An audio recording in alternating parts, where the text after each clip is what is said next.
She's a 10, but right now she's virally infectious.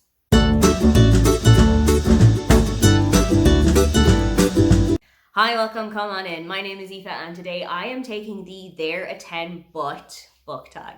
This was originally created by Kieran from KD Books, but I have been tagged not once, but twice. Once by Charlotte from Cailey Reads and once by Amelia from Amelia Barlow Books.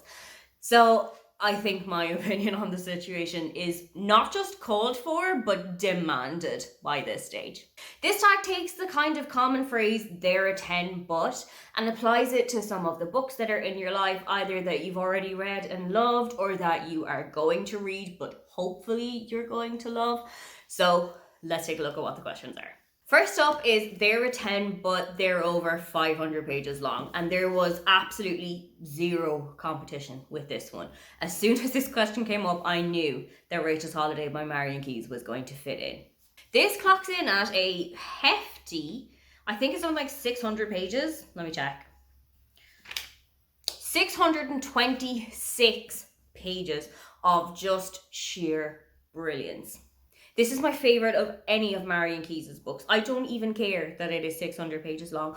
I will sit down with this book and just inhale it. As you can imagine from the title, this book is about Rachel. She is one of the Walsh sisters, so this is the second book in the Walsh Sisters series. Rachel has been living in New York for a while and is kind of living a very high-octane life. Her life revolves around her next party, the next time she's going to get a hit of cocaine, who is looking at her, what people are saying about her, and one day everything kind of falls apart. Her family are notified about this and they bring her back to Ireland, where she is put into a rehab centre called the Cloisters. While Rachel is there, she makes some harrowing decisions about herself, about the life that she was living, about some of the people that she would have associated herself with, and realises that she was in a much more dire situation than she had given herself credit for. This is one of Marion's best books, in my opinion. I absolutely adore this. It has, of course, got some very heavy topics in it. Of course, you have got discussions of drug abuse and drug misuse, but there are also discussions about finding out about your sexuality later in life, about domestic abuse and how to how to completely remove yourself from that cycle, about your opinion of yourself and how much that can be coloured and influenced by other people's opinions of yourself. This is such a harrowing read at times, but it is so worth the read. If you have read this and if you have enjoyed it, there is also a sequel called Again Rachel, which has just come out this year. And I think as well that hovers just over the 500 page mark. But if you loved this, really go and pick up Again Rachel as well.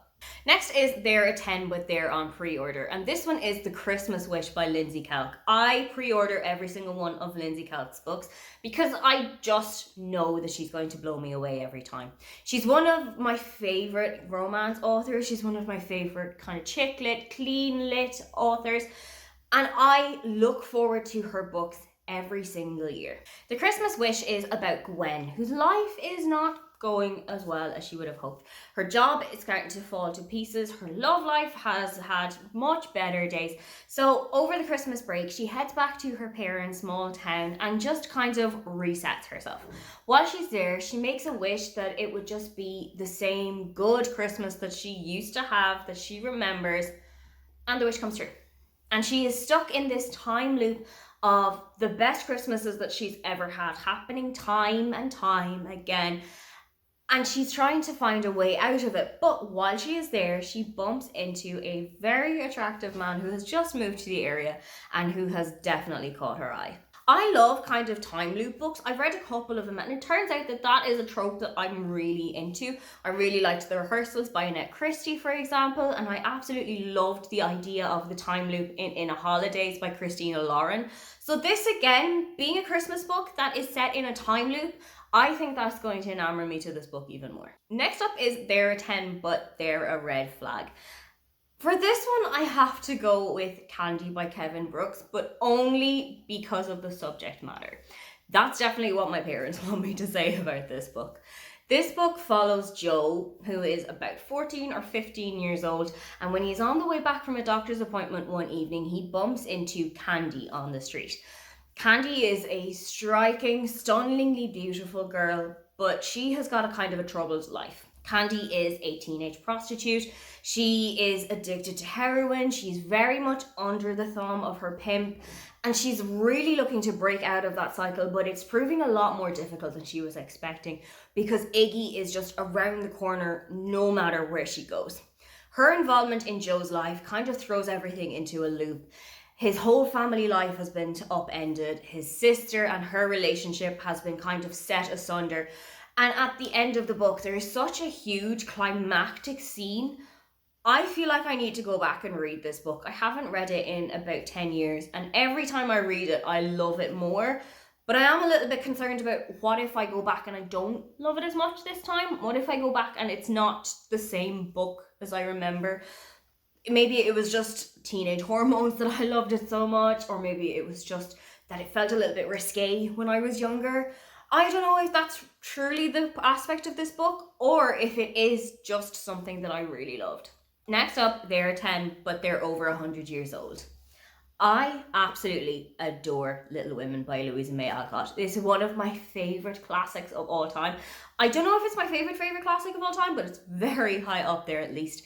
This follows the four March sisters, Meg, Jo, Beth and Amy, and their lives together, their lives as young teenagers, growing up, finding relationships, settling down, getting married, having children, illnesses, bereavements.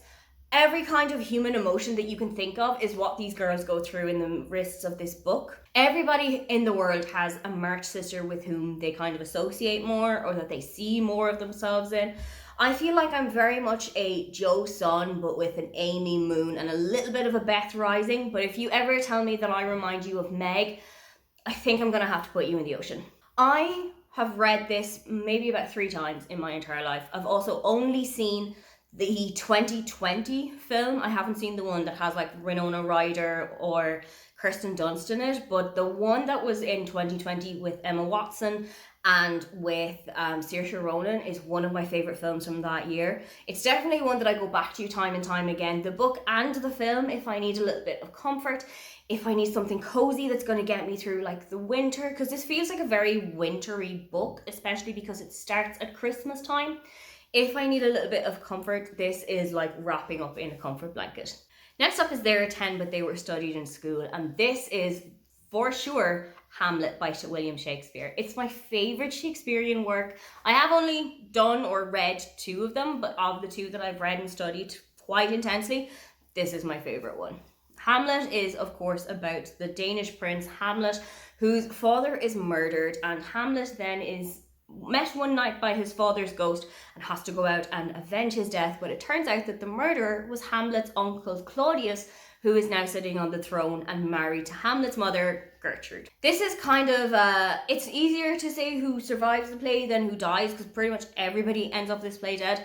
I remember so many parts about this play, and I love kind of thinking back and sitting in the classrooms that I was in and listening to my teacher reading it out, because he had such a great way of delivering the story and kind of involving us in the learning of this and involving us in what we thought about it and why did we enjoy it so much and what didn't we enjoy about the play, because it focused so much on one of the questions that we would have studied in English. It was a huge part of the exam. Shakespeare in Ireland is one of the compulsory parts of the English curriculum, and the question that you answer about it is one of the longest questions that you're going to answer throughout your English coursework. So it was really important that it was something that I was going to enjoy, but thankfully I absolutely loved Hamlet. Final question is They're 10, but it left you an emotional wreck. And if you know anyone in your life who has read The Book Thief and didn't end up as a bawling, snivelling mess by the end of it, send them for a psychiatric evaluation, because there might be something going on.